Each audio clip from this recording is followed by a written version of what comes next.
मऊगंज जिले से इस वक्त एक ऐसी खबर सामने आ रही है जिसने पूरे जिले की राजनीति में भूचाल ला दिया है। जमीनी विवाद अब सिर्फ जमीन का नहीं रहा, यह विवाद अब सियासत, सत्ता और जातिगत टकराव की शक्ल ले चुका है। 3 जनवरी को मऊगंज बाईपास क्षेत्र में 2 कांग्रेस नेताओं के बीच चल रहे जमीनी विवाद में उस वक्त विस्फोटक रूप ले लिया जब मऊगंज के भाजपा विधायक स्वयं एक पक्ष के समर्थन में विवादित जमीन पर बैठ गए। विधायक की एंट्री के बाद माहौल ऐसा गरमाया कि दूसरा पक्ष उग्र हो गया, नारेबाजी शुरू हुई और हालात यहां तक बिगड़ गए कि कुछ लोगों ने आत्मदाह का प्रयास तक कर लिया।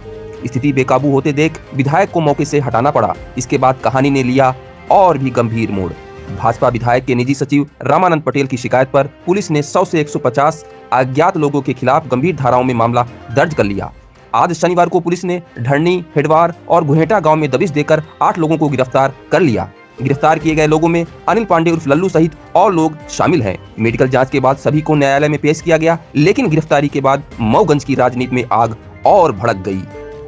गिरफ्तार अनिल पांडे उर्फ लल्लू ने भाजपा विधायक पर बेहद गंभीर और सनसनीखेज आरोप लगाते हुए कहा कि मऊगंज जिले में ब्राह्मण होना अब अभिशाप बन गया है। अनिल पांडे का आरोप है कि विधायक प्रदीप पटेल के दबाव में शासन प्रशासन ने घुटने टेक दिए हैं और पूरे क्षेत्र में सिर्फ एक जाति विशेष की राजनीति चल रही है। अनिल पांडे ने यह भी आरोप लगाया कि वे अपने घर में खाना खा रहे थे, तभी पुलिस पहुंची और बिना किसी ठोस कारण बताए उन्हें घसीटते हुए थाने ले जाया गया। फिलहाल पुलिस जांच जारी होने की बात कह रही है, लेकिन 150 में से 8 की गिरफ्तारी और जातिगत आरोपों ने मऊगंज की सियासत को पूरी तरह उबाल पर ला दिया है। अब सवाल बड़ा है, क्या यह कार्रवाई कानून के तहत है या सत्ता के दबाव में की गई, और क्या मऊगंज में जमीनी विवाद अब जातीय संघर्ष की ओर बढ़ रहा है? प्रदीप पटेल के दबाव में शासन और प्रशासन ने टेक दिए घुटने।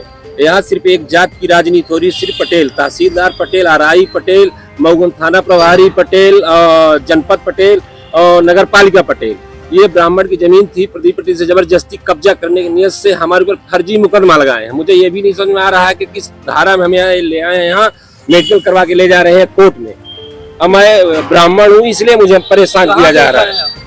मैं अपने घर में खाना खा रहा था तो पुलिस अचानक पहुंची, तो हम लोग समझ भी नहीं पाए पुलिस किस लिए पहुंची। तो मुझसे बात भी नहीं की, सीधे घसीट के मुझे थाने ले आई। 8 आदमी गिरफ्तार किया गया है। अब ब्राह्मण होना इस विधानसभा में सबसे बड़ा श्राप है। अब क्या बताऊं मैं, मेरी जान की बहुत बड़ा खतरा है और सिर्फ प्रदीप पटेल और विनोद पलवानी मुझे कभी भी मरवा सकते, किसी वक्त मरवा सकते हैं। मैं शासन प्रशासन से गुहार लगा रहा हूँ कि मेरी रक्षा करे, मेरे परिवार की रक्षा करे। उनको जमीन चाहिए तो ऐसे ही ले ले, लेकिन मेरे ऊपर कोई फर्जी मुकदमा न लगवाए, मुझे छोड़ दे। हमारे द्वारा तत्काल एफआईआर रजिस्टर्ड कर ली गई थी। बीएनएस की सभी सुसंगत धाराएं और इसमें समावेश है और इसमें विवेचना थाना प्रभारी द्वारा की जा रही थी। इसमें साक्ष्य अनुसार 8 लोगों को हमने राउंड अप किया है। इन सभी को आज हम माननीय न्यायालय समक्ष पेश करेंगे।